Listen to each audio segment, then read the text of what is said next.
একসময় দাপিয়েছেন সঙ্গীত অঙ্গন, তবে আজ হাতে হাত করা। মাদক ব্যবসার অভিযোগে গ্রেফতার করা হয়েছে একসময়ের উচ্চারণ ব্যান্ডের প্রধান ভোকালিস্ট এনামুল কবির রেবেলকে।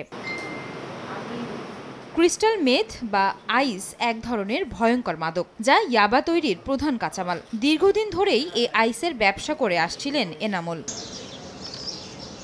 পশুখাদ্যের প্যাকেটের আড়ালে আইসের ব্যবসা চালাতো এনামুলের সিন্ডিকেট।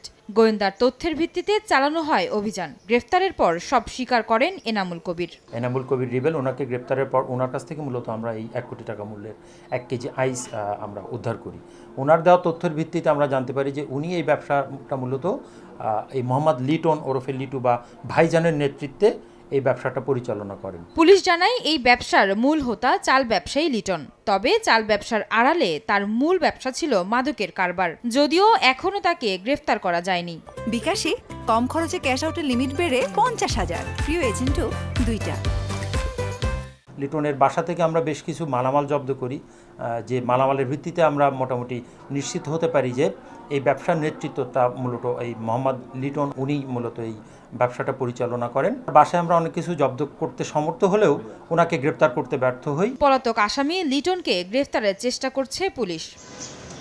আয়েশা সিদ্দিক, সামিয়া, সময় সংবাদ, ঢাকা।